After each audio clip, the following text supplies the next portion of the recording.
देखो, रिजर्वेशन ऐसा टॉपिक है आज के डेट में इंडिया में कि कोई इसके ऊपर डिबेट करना ही नहीं चाहता है। कोई भी पॉलिटिशियन, कोई भी पॉलिटिकल पार्टी इसके ऊपर बिल्कुल डिबेट नहीं करना चाहती है कि क्या इसके कितने फ़ायदे हुए हैं, क्या इसके नुकसान हो रहे हैं। इसके ऊपर कोई बात नहीं करना चाहता है। सारे के सारे पॉलिटिशियन बस एक बात पर डिबेट करते हैं कि इसको नहीं हटाया जाएगा और हमारी पॉलिटिकल पार्टी इसको नहीं हटाएगी। बस इसके ऊपर सभी से डिपेंड करते हैं और दूसरे के ऊपर ब्लेम लगाते हैं कि अगर बीजेपी आ जाएगी, कांग्रेस आ जाएगी तो ये इसको हटा देंगे। इस तरह से दूसरे के ऊपर ब्लेम लगाते हैं।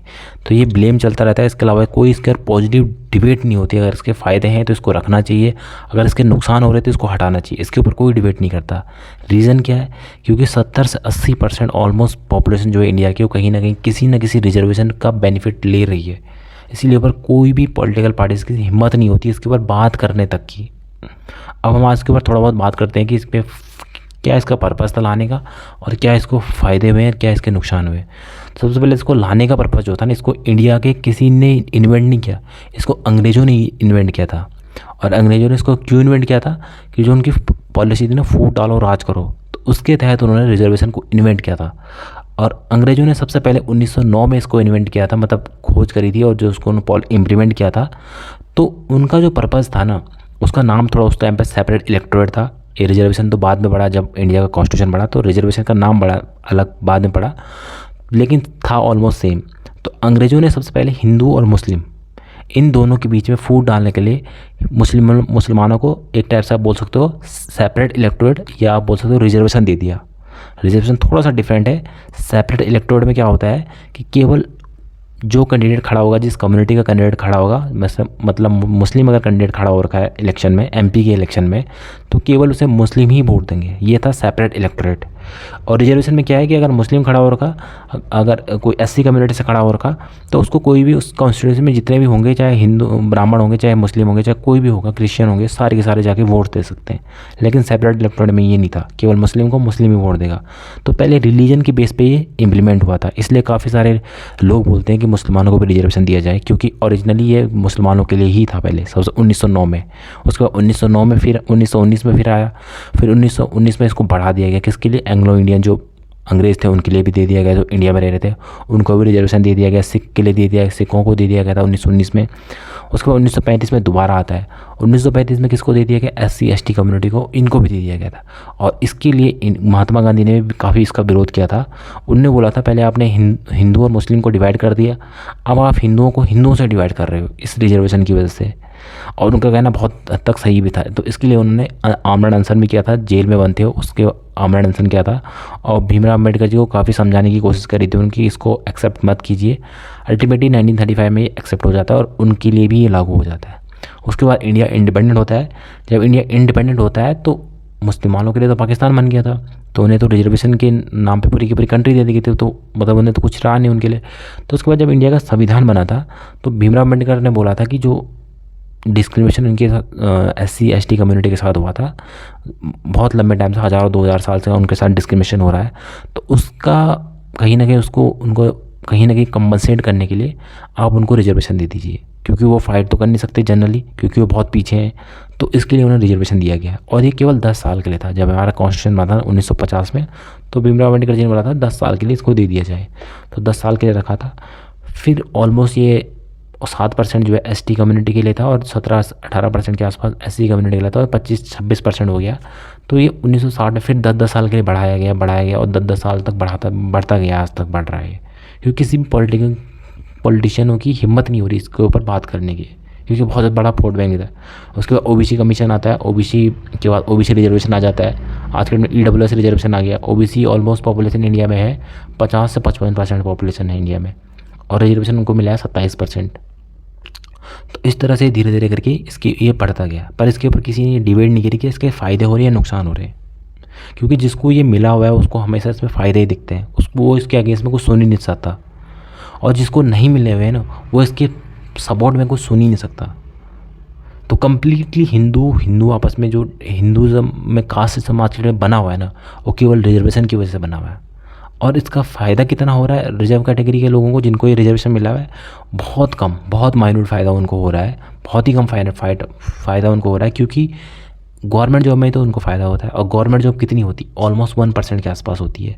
तो उसमें उनको फ़ायदा हो रहा है, तो मतलब बहुत 1% उनको फ़ायदा हो रहा है। अदरवाइज रिलीजन की वजह से हिंदू जो आपस में कास्ट सिस्टम जो है उसकी वजह से उनको नुकसान बहुत ज़्यादा हो रहा है।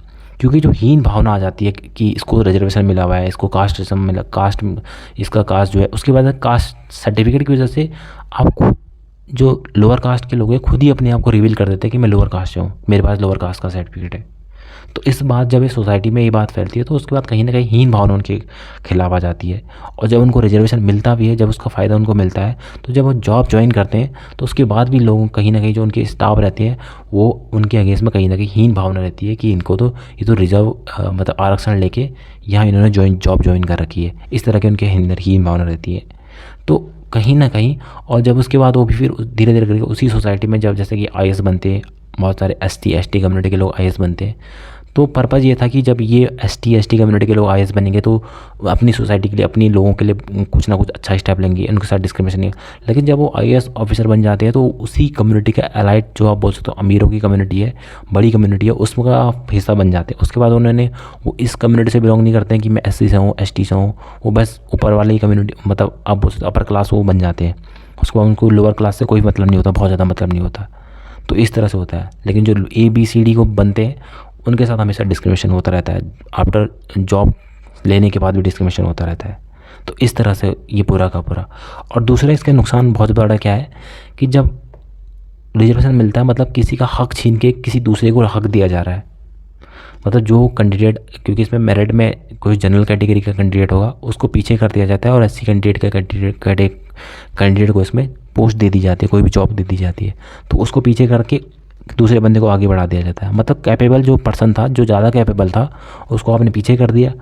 अब वो बंदा बाहर बैठा हुआ है जो ज़्यादा कैपेबल था, और जो कम कैपेबल था वो उस पोस्ट पे बैठा हुआ, आईएएस की पोस्ट पे हो सकता है, किसी की भी पोस्ट पे हो सकता है। अब इसकी वजह से फॉर एग्जांपल डिस्ट्रिक्ट मजिस्ट्रेट, आपने जो कैपेबल पर्सन था उसको बाहर निकाल के अनकैपेबल, मतलब उससे कम कैपेबल को बैठा रखा वहाँ पे। अब आप बता सकते हो उस एक पर्सन की वजह से एक डिस्ट्रिक्ट में अगर 50 लाख लोग हैं तो उस 50 लाख लोगों के ऊपर वो इम्पैक्ट डालेगी उसकी पॉलिसी। उसको आपने उसका हक दे दिया, किसी दूसरे का हक छीन के, चलो ठीक है। लेकिन जो 50 लाख लोग जो रह रहे हैं उस डिस्ट्रिक्ट में रह रहे हैं, उनका क्या? उनके लिए बेटर पॉलिसी कौन बनाएगा? उनके लिए बेटर पॉलिसी वो बनाता है जो ज़्यादा कैपेबल था, जिसको आपने पीछे कर दिया उसके कंपेरिजन में। तो उस एक बंदे को हक दिलाने के पीछे आप इतने 50 लाख लोग जो हैं इनके ऊपर उसका इम्पैक्ट पड़ता है। उसके बाद जो बाहर बैठा हुआ है वो क्या करेगा? वो इंडिया छोड़ के दूसरी कंट्री चला जाएगा, क्योंकि वो तो टैलेंटेड है, उसको तो कोई फ़र्क नहीं, मतलब थोड़ा देर दुख होगा उसको कि भाई मेरा सिलेक्शन नहीं हुआ, इसमें ही नहीं हुआ, लेकिन अल्टीमेटली वो तो हार्डवर्क से अपनी, उसने जो भी रैंक करी थी हार्डवर्क की वजह से करी थी। उसके बाद टैलेंट है, वो इंडिया छोड़ के दूसरी कंट्री चला जाएगा, उसके बाद दूसरी कंट्री पर रहेगा, अमेरिका की ग्रोथ करता है, क्योंकि अमेरिका में तो आरक्षण है नहीं, वहाँ तो टैलेंट को प्रेफर किया जाता है। अगर आप ज़्यादा टैलेंटेड हो तो आपको ज़्यादा अच्छी अपॉर्चुनिटी मिलेगी, ज़्यादा बढ़िया जॉब मिलेगी। पर इंडिया में ऐसा नहीं होता, अगर आपके पास ज़्यादा टैलेंट होगा तो ज़रूरी नहीं है आपको अच्छी जॉब मिलेगी, या जिस पोस्ट के लिए आप फाइट करें वो वाली जॉब आपको मिलेगी। तो इसलिए रिजर्वेशन के ऊपर बात होनी चाहिए, इसके ऊपर अगर पॉजिटिव है इसको रखना चाहिए, और अगर इसके अगेंस्ट में कुछ नुकसान होते हैं तो उसको हटाना भी चाहिए। इसको हटा भी सकते हैं पूरे के पूरे तरीके से, क्योंकि अगर किसी के साथ रिजर्व SC/ST कम्युनिटी जो है उनको आप फ्री में एजुकेशन दीजिए, उनको पढ़ाइए, जितना मर्जी उनको फ्री में पढ़ाइए, उनको हर चीज़ फ्री में दीजिए। लेकिन जहाँ पे अगर किसी का रोल प्ले करने की बात होती है as a professor, as SDM, कोई भी चीज़, वहाँ पे आप रिजर्वेशन मत दीजिए। जॉब में रिजर्वेशन मत दीजिए, उनको सपोर्ट कीजिए, उनको इक्वल तरीके से ट्रीट करिए, मतलब इक्वल प्लेटफॉर्म पे उनको लाइए। ऐसे तो बोला जाता है कि रिजर्वेशन इसलिए दिया जाता है क्योंकि अनइक्वल सिचुएशन हो रखी है, उनकी सिचुएशन बहुत ख़राब हो रखी है, और जो जनरल कास्ट के लोग हैं उनकी सिचुएशन बहुत अच्छी है, इसलिए रिजर्वेशन दोनों को इक्वल करने के लिए रिजर्वेशन दिया गया। लेकिन उनकी सिचुएशन आप ऊपर लाइए ना, उनको अच्छी एजुकेशन दीजिए, सारी कम्युनिटी को फ़ायदा होगा, केवल 1% लोगों को फ़ायदा नहीं होगा, सारी कम्युनिटी को फ़ायदा होगा। जितने भी रिजर्व कैटेगरी के लोग हैं, अनरिजर्व कैटेगरी में भी बहुत सारे गरीब लोग हैं, उनको भी फ़ायदा होगा। तो इस चीज़ के ऊपर डिबेट होनी चाहिए, डिस्कशन होना चाहिए, और अगर इसमें कुछ अच्छा है तो उसको रखना चाहिए डेफिनेटली, अगर इसमें कुछ बुरा है तो इसको हटाने में देर नहीं लगानी चाहिए।